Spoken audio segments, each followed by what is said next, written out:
Hey, what's up my brothers?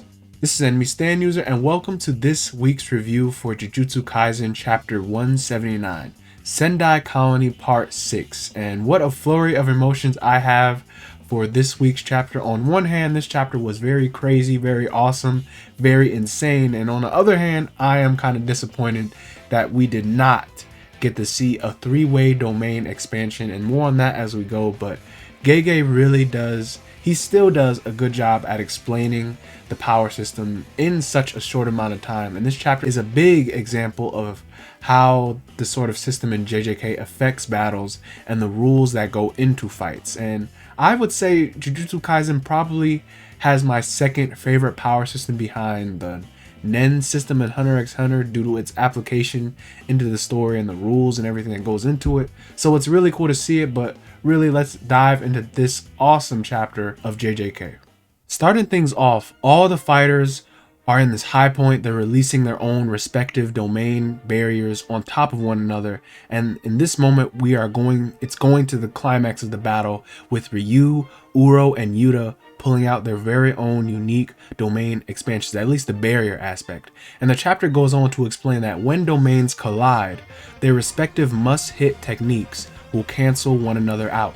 And to keep Okotsu from getting an advantage here, they cannot let Rika enter the barrier, so Uro and Ichiguri's interests are aligned. So it's interesting to see now that Uro and Ryu have some sort of a truce alignment or agreement where they need to keep Rika out of their domain, and we see them casting their respective barriers in this sort of amalgamation of barrier techniques as we see it's going wild there.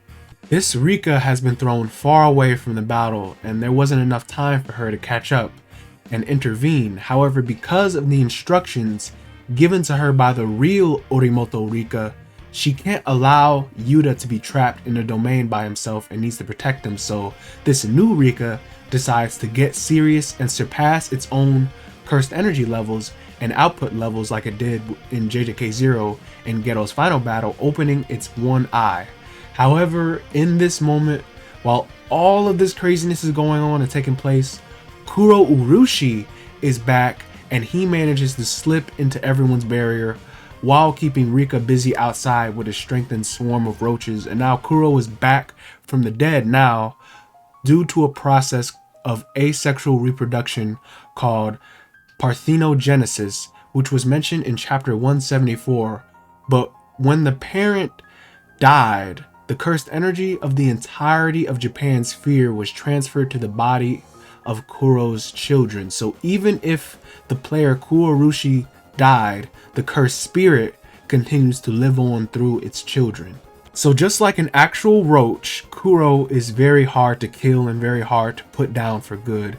And this is what I feel likely is why Kenjaku released this curse in particular, because Kuro Urushi would essentially just keep coming back from the dead. But moving on from that, regarding the domains itself, because this battle is now turned super complex, it's a three-way domain duel, and because of the difference in the instability going on between internal and external conditions for building their barriers. Remember, everything spawned inside a domain is completely spawned from cursed energy and made from imagination, so it's exponentially hard to keep up and maintain. So now Kuro has intruded on it and made his presence known in it. So due to all these factors, the barrier collapses, and we see this very cool, this very sick double spread of the domain shattering and all four sorcerers just fading down. And I'm kind of disappointed that we didn't get to see like everyone pop off in all their glory, but what an amazing shot Gege drew. Definitely was looking at the entire panel here, not just not just Uro and all that. Extra thick! But it really is Kuro's fault here for stepping in and robbing us of at least seeing what exactly the domains, even if we saw a minor glimpse, it would have been godlike. But this disgusting bottom feeder took all of that away. What I do like about this situation though is that everyone is not really surprised, especially Ichiguri. Like, he is not feeling the vibe at all. He's smoking his cigarette. He's just straight up bored. But what I find interesting is Uro. She is especially concerned at Kurorushi and his presence because she finds him to be a very tricky and challenging opponent to fight.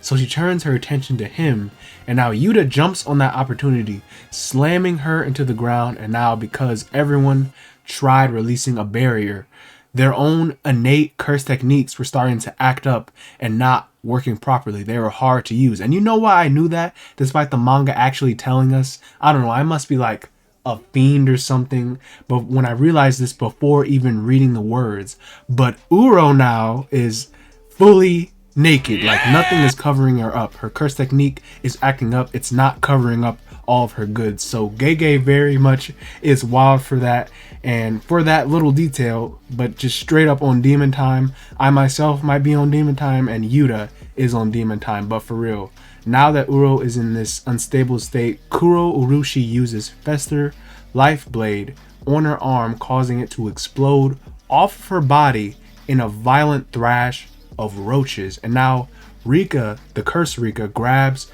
the limb and crushes it. Uro and Ryu notice that even with reverse curse, growing an arm back as a human sorcerer is no easy feat. Especially Uro is in this ultra tilted state and in this moment of weakness, and Ryu just takes full advantage of the chaos, saying, "That's enough, Uro. You haven't been invited to the meal."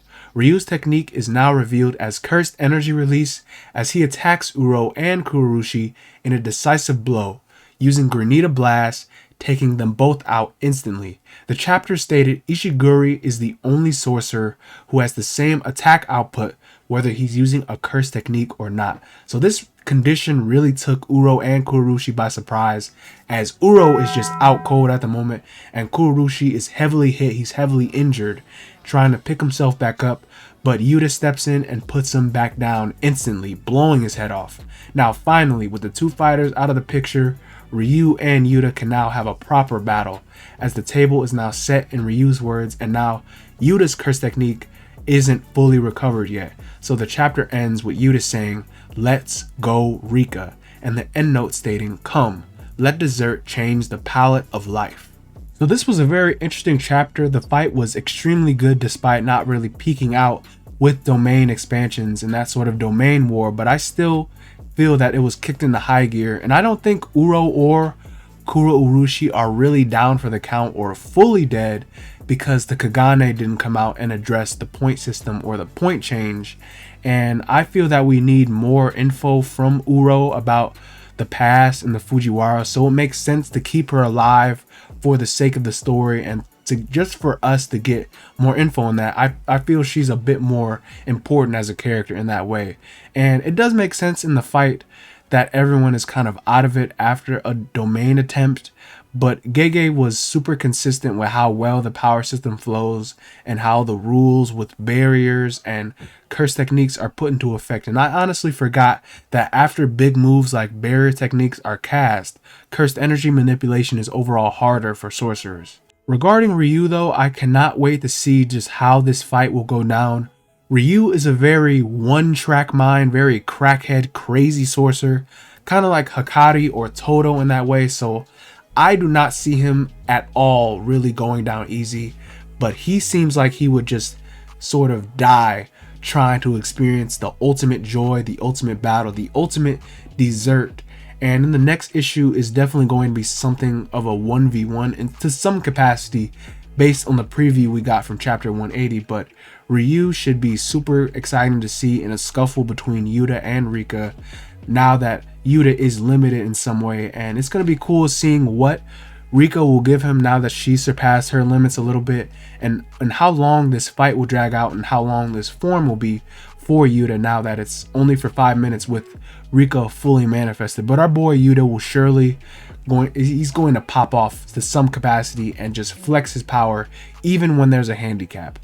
I'm still a bit disappointed. Well, I'm very down about how we didn't get to see a battle of true domain expansions, but with the way Gege draws, that would have been excellent to see just how peak shonen that clash would be. But Gege could still give us more hype in the future with Rika or maximum techniques and even another domain, or even something like a 0.2 domain, because Yuta is that capable as a sorcerer, and To me, he has the most cursed energy out of any sorcerer that I've seen. So Yuta still has many abilities that he can use. And I mean, just imagine if Yuta had the ability to copy Limitless, for example, or Sky Manipulation, more so Limitless, and it might be hard to see, or it even could be hard to use, or he could have subpar usage without Six Eyes. But just imagine a person like Yuta using a technique that potent.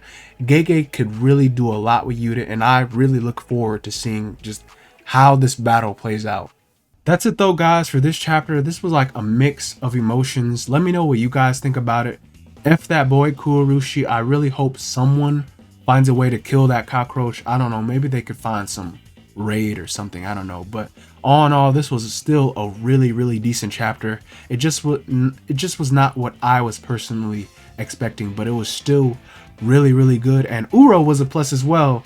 She was really good to see, if you feel me. But that's about it for my review. You guys are awesome. This has been Enemy Stand User, and I'll see you in the next one. Bye bye.